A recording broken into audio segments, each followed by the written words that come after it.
توحید کو سمجھنے کے لیے یہ ایک مثال کافی ہے.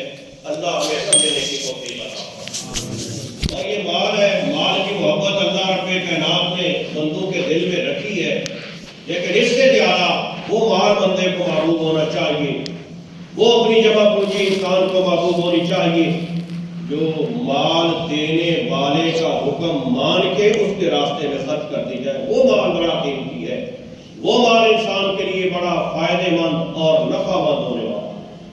اور یہی یہ بات کہ زکوٰۃ اللہ رب کائنات نے فرض کی ہے. عام صدقہ اس کو سمجھیے کہ وہ انسان کے گناہوں کی معافی کا ذریعہ کس طرح بنتا ہے. عام صدقہ اللہ نے فرض نہیں کیا، محمد رسول اللہ صلی اللہ علیہ وسلم نے لازم قرار نہیں کیا، لیکن اپنا جی چاہا ہے کہ میں اپنا مال اللہ کے راستے میں خرچ کر دوں. محمد رسول اللہ صلی اللہ علیہ وسلم نے کیا ارشاد فرمایا، ان الصدقۃ تدفع البلاء. بندے تو نے اپنا مال اپنے محبوب رب العالمین کی رضا مندی کے لیے اللہ کی مخلوق پہ خرچ کر دیا، اللہ کے بندوں پہ خرچ کر دیا، اللہ کے بندوں کو دے دیا. اب محمد رسول اللہ صلی اللہ علیہ وسلم کی طرف سے تجھے یہ گارنٹی دی جا رہی ہے کہ آنے والے وقت میں جو تجھ پہ مصیبتیں نازل ہونے والی تھیں، اللہ رب کہتا ان مصیبتوں کو تجھ سے دور کر دے گا.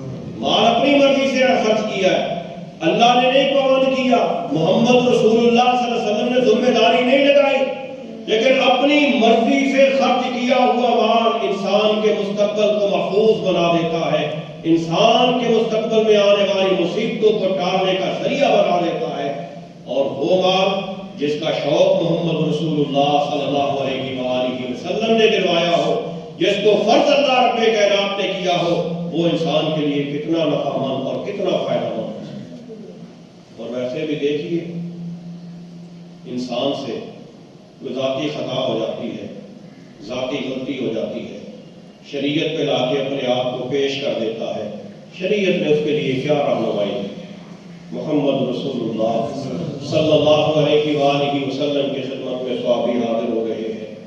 اے محمد رسول اللہ صلی اللہ علیہ وسلم، فرضی روزہ رکھا ہوا تھا لیکن میں روزہ توڑ بیٹھا ہوں، حقوق زوجیت ادا کرنے کی وجہ سے مجھ سے روزہ نہیں رکھا گیا، ٹوٹ گیا ہے. اللہ کے نبی علیہ الصلوۃ والسلام کیا ارشاد فرماتے ہیں؟ 2 مہینے مسلسل روزے رکھ. رسول اللہ صلی اللہ علیہ وسلم اس کی استطاعت نہیں ہے، طاقت نہیں ہے. تو امام الانبیاء محمد رسول اللہ صلی اللہ علیہ وسلم نے کیا ارشاد فرمایا تھا کہ 60 مسکینوں کو کھانا کھلاتے.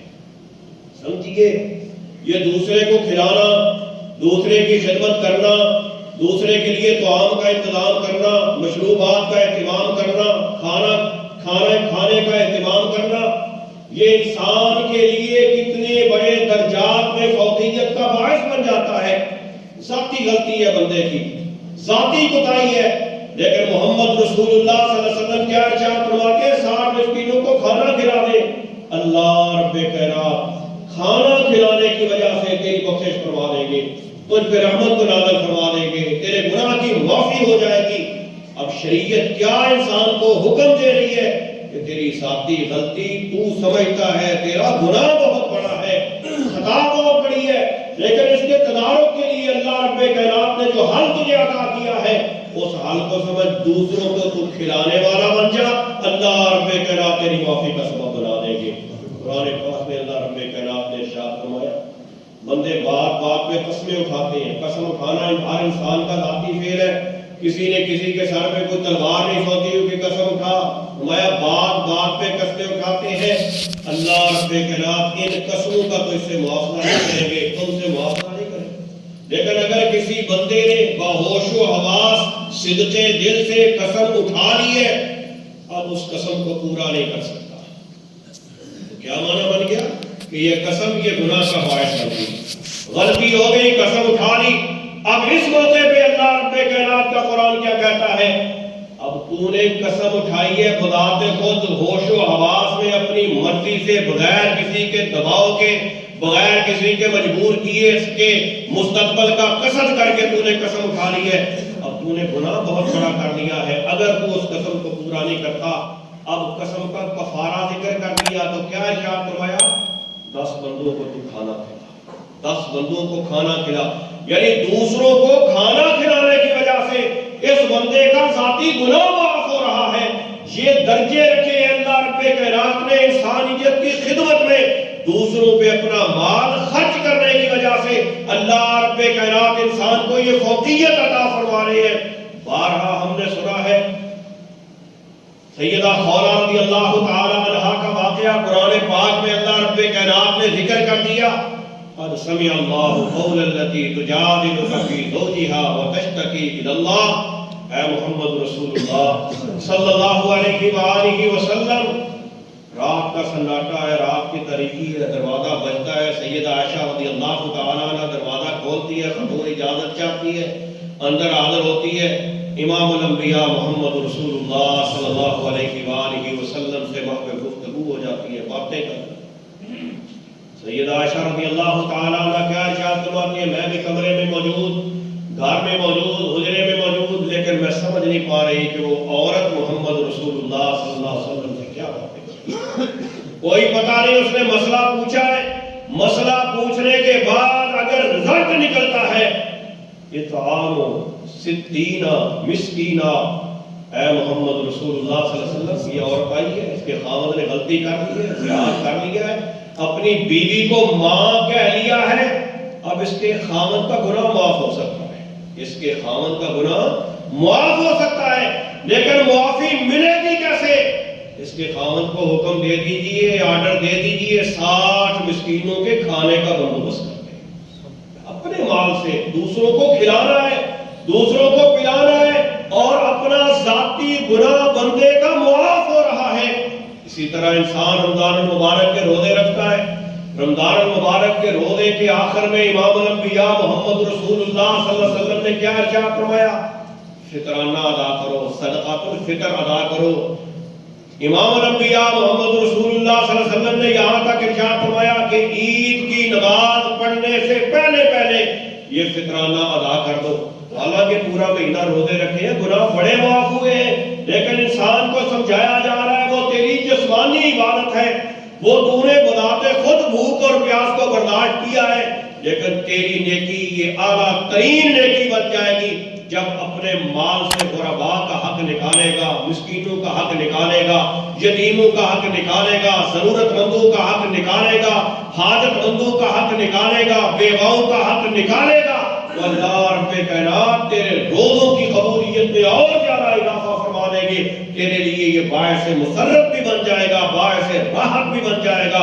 اور یہی وہ لوگ ہیں جن کے لیے امام الانبیاء محمد رسول اللہ صلی اللہ علیہ وسلم اعلان فرما رہے ہیں اپنے فرشتوں کے سامنے کہ میرے فرشتوں بتاؤ، اگر مہینہ بھر کسی مزدور کو مزدوری پہ لگایا گیا ہو، وہ اپنی مزدوری کا کام مکمل کر لے، اس کے ساتھ کیا سلوک کرنا چاہیے؟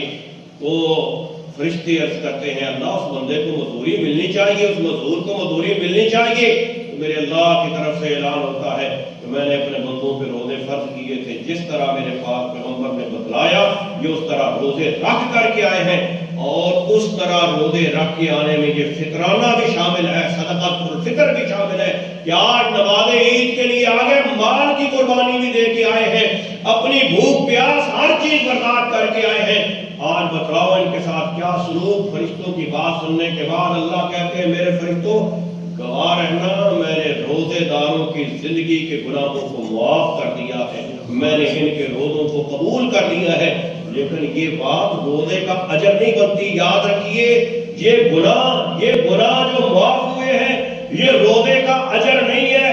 اللہ رب کائنات نے ارشاد فرمایا صوم لی وانا اجزی بہ۔ یہ نہ سمجھنا کہ رمضان المبارک کے روزے رکھے میرے بندوں کو معاف کر دیا، یہ روزے کے بدلے میں فرمایا نہیں، روزہ ہے میرے لیے، میں نے تو روزے کا اجر اپنے پاک پیغمبر محمد صلی اللہ علیہ وسلم کو بھی نہیں بتایا ہے۔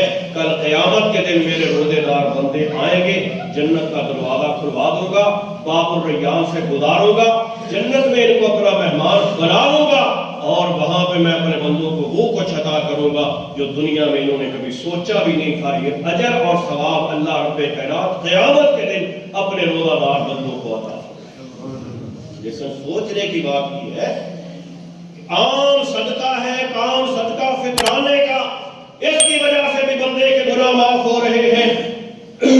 امام الانبیاء محمد رسول اللہ صلی اللہ علیہ وسلم نے دوسرے کو کھلانے کی ترغیب دی، فرمایا ایک دوسرے کی دعوت کیا، ایک دوسرے کی دعوت کیا کرو، ایک دوسرے کے لیے کھانے کا اہتمام کیا کرو۔ امام الانبیاء محمد رسول اللہ صلی اللہ علیہ وسلم کے صحابہ نے باتوں باتوں میں وجہ دریافت کر لی، سبب پوچھ لیا، تو فرمایا جب ایک دوسرے کے ساتھ کھانے پینے کا اہتمام کرو گے ایک دوسرے کے لیے تو اس کے عوض میں کیا ہوگا؟ تحابو، تمہاری آپس میں محبت پیدا ہو جائے گی، ایک دوسرے کے دل میں عزت پیدا ہو جائے گی، ایک دوسرے کے دل میں احترام پیدا ہو جائے گا۔ حالانکہ یہ ایک عام صدقہ ہے، ایک دوسرے کے لیے کھانے کا اہتمام کرنا یہ بندے کی اپنی مرضی ہے۔ ایک بندہ زندگی میں ایک دفعہ بھی کسی کی دعوت نہیں کرتا، نہیں کھلاتا، کل قیامت کے دن اس بندے سے بات پرس نہیں ہوگی، لیکن اگر یہ عمل کر لیتا ہے تو اس انسان کے درجات کی بلندی کا ذریعہ بن جاتا ہے۔ اللہ رب کائنات نے خوشی دکھلائی ہے، خوشی ولیمے کا حکم محمد رسول اللہ نے دیا ہے۔ فرمایا سب سے برا ولیمہ وہ ہے جس میں امیر کبیر وڈیرے لوگوں کو بلایا جائے اور غربا، یتامہ، مساکین، مستحق لوگوں کو اس سے دور کر دیا جائے۔ کیا مانا؟ کہ غربا کو اپنے کھانے میں شامل کرنا ہے، یہ ترغیب رسول اللہ صلی اللہ علیہ وآلہ وسلم نے دی ہے۔ اور پھر ایک ایسا وقت ہر انسان پہ آتا ہے، ہر گھرانے پہ آتا ہے، ہر خاندان پہ آتا ہے کہ جب انسان کے گھر میں صفے ماتم بچ جاتی ہے، کسی چھوٹے یا بڑے کا انتقال ہو جاتا ہے، اب دل کو ڈھارس الفاظ سے بندوائی جا سکتی ہے، دل کو ڈھارس الفاظ سے بندوائی جا سکتی ہے، لیکن اس موقع پہ بھی محمد رسول اللہ صلی اللہ علیہ وسلم نے دوسرے کی خدمت کو کتنی اہمیت دی ہے۔ فرمایا 3 دن تک ان کے گھر میں کھانا پہنچاؤ، یہ بھی تمہاری طرف سے ان کے لیے تسلی کا باعث بنے گا۔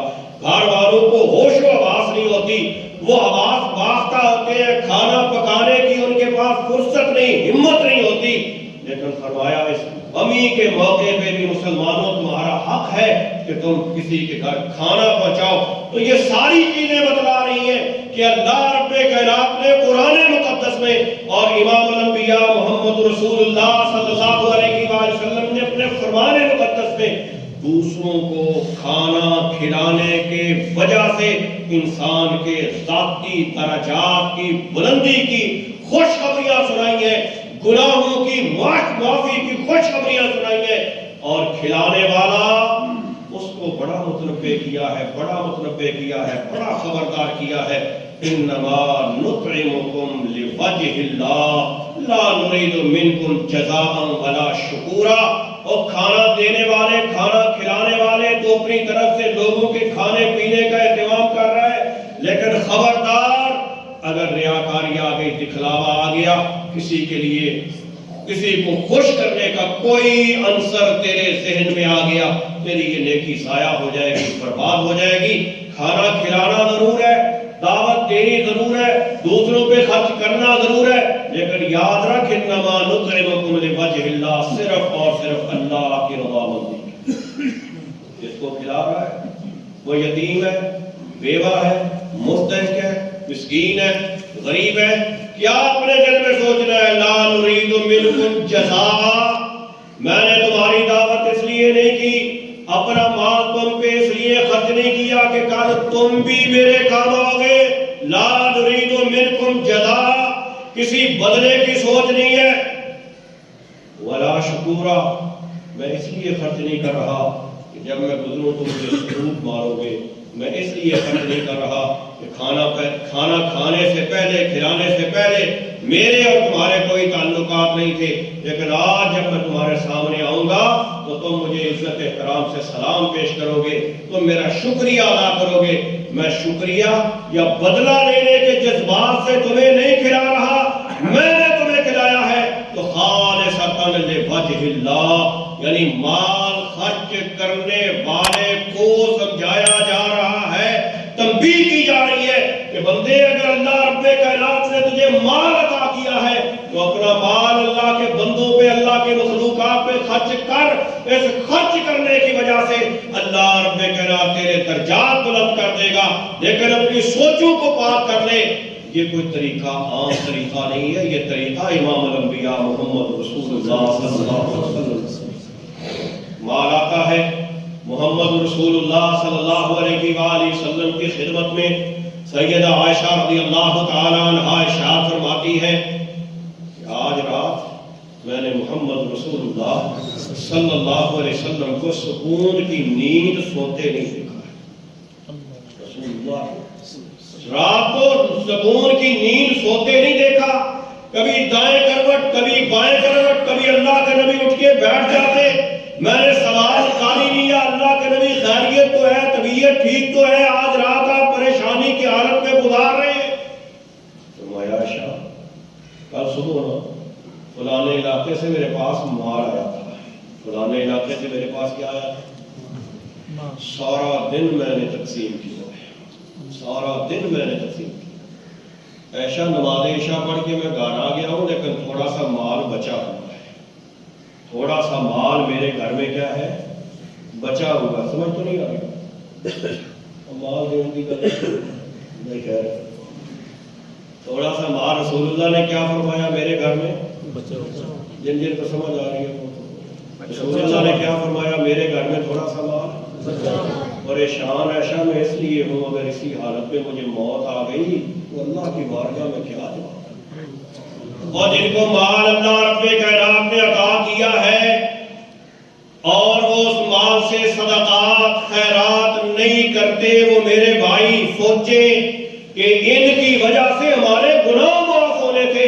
ہم نے مال بھی اپنے پاس رکھا ہوا ہے اور خیر سے گناہ بھی اپنے پاس رکھے۔ رسول اللہ نے کیا فرمایا، مال اللہ نے دے دیا، مال اللہ کے راستے میں دو، گناہ تم نے کر لیے، گناہ تمہارے کھاتے میں، مال دو گے اللہ گناہ بھی دھو ڈالے گا، گناہ بھی معاف کر دے گا۔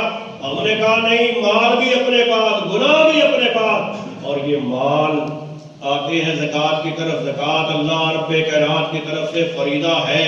جو اس بندے کو اللہ رب کائنات نے عقل، سوجھ بوجھ اور عمر بلوغت عطا کر دی، زکوٰۃ کے نصاب کو وہ بندہ پہنچ گیا، اگر وہ زکوٰۃ ادا نہیں کرتا بھائی مال تو یہی ہوگا، مال تو یہی ہوگا، لیکن کل قیامت کے دن یہ بڑا ذلیل کر کے رکھ دینے والا مال ہوگا، بڑے دکھ دینے والا مال ہوگا، بہت زیادہ پریشان کر دینے والا مال ہوگا۔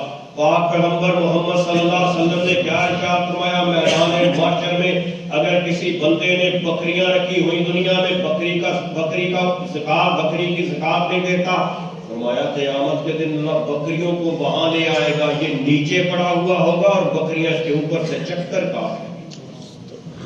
کسی نے گائے رکھی ہوئی ہے، نصاب کو پہنچتی ہے، وہ اپنی گائیوں کی زکات نہیں دیتا، بچڑوں کی زکات نہیں دیتا، فرمایا میدان محشر میں یہ اپنی کھریوں سے اس کا قیمہ بنائے گی، اس کے اوپر سے گزرے گی۔ فرمایا جس نے اونٹ رکھے ہوئے ہیں وہ اونٹوں کو زکات نہیں دیتا، جو نصاب کو پہنچ چکے ہیں، میدان محشر میں اللہ اونٹوں کو حکم دے گا، وہ اس کو اپنے کھروں سے لتاڑیں گے، اپنے پاؤں سے لتاڑیں گے۔ ہم کہیں گے نہ بکریاں نہ گائیاں نہ ہمارے پاس اونٹ، میرے بھائی یہ جمع پونجی، یہ بینک بیلنس، یہ کھاتے جو ہمارے پاس موجود ہیں، محمد رسول اللہ صلی اللہ علیہ وسلم نے اس کے بارے بڑی وعید فرمائی ہے۔ کیا ارشاد فرمایا، اس مال کو قیامت کے دن اللہ رب کائنات ایک خطرناک انتہائی بھیانک شکل، انتہائی قریب دیکھنے سے جس کو ڈر لگے ایسے سانپ کی شکل اختیار دے دے گا، ایسے سانپ کی شکل اللہ رب کائنات اس مال کو دے دے گا۔ بندہ اس سے راہ فرار اختیار کرنے کے لیے بھاگے گا، لیکن پیچھے سے مال آواز دے گا، آنا مالک آنا کنزک، مجھے تو ساری زندگی تو جمع کرتا رہا، الہاکم التکاثر حتی زرتم المقابر، فرمایا مال کی کثرت کی ہوس نے، ہرس نے تمہیں قبروں تک پہنچا دیا۔ جو مال تو دنیا میں جمع کر کے آیا تھا، مجھ سے ڈرنا، آنا مالک آنا کنزک، میں تیرا وہ مال ہوں، میں تیرا وہ کنز ہوں۔ صحابہ نے عرض کیا ہے محمد رسول اللہ صلی اللہ علیہ وسلم کنز کیا ہے؟ فرمایا وہ مال جس کی زکات ادا نہ کی جائے۔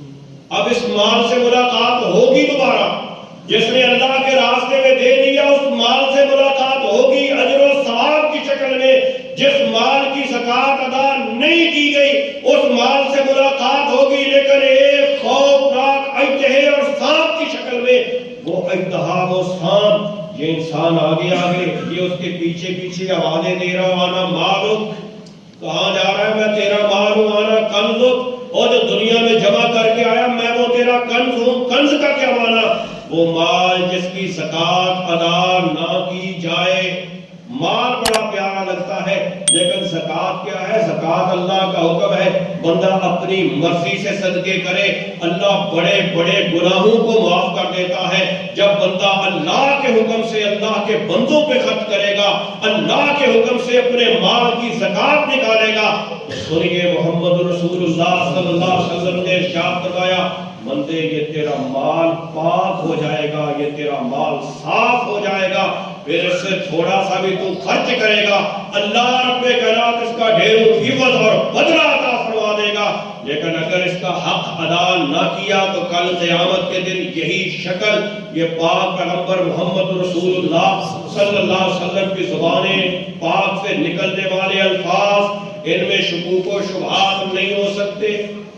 اب مال ہے، ہر وہ مال جو تجارت میں لگا دیا گیا، ذاتی استعمال سے زائد ہے اور اس پہ 1 سال کا عرصہ گزر گیا، سمجھ لیں بات کو، ہر وہ مال جو تجارت میں لگا دیا گیا، ذاتی استعمال سے زائد ہے اور قمری مہینوں کے حساب سے چاند کے حساب سے اس مال کو 1 سال گزر گیا، جو کھا لیا، پی لیا، پہن لیا، دے دیا، لے لیا، اللہ رب کائنات نے زکات کے معاملے میں اس کے بارے سوال نہیں کرنا، لیکن سال کے بعد جو مال انسان کی جمع پونجی میں شامل ہوگا، اس مال پہ ہر بندے کو، ہر صاحب مال کو، ہر عاقل کو، بالغ کو، نصاب کی حد پہ پہنچنے والے کو اس مال کا 40واں حصہ اللہ کے راستے میں دینا پڑے گا۔ اور یہ مال یوں ہی نہیں، یقیمون الصلاۃ ویؤتون الزکات، فرمایا نماز قائم کرنے والے، زکات ادا کرنے والے، نمازی نماز پڑھتا ہے، زکات ادا نہیں کرتا، کل قیامت کے دن نمازیں بے وزن ہو جائے گی۔ ایک بندہ زکات دیتا ہے، نمازیں ادا نہیں کرتا، کل قیامت کے دن زکات بے وزن ہو جائے گی۔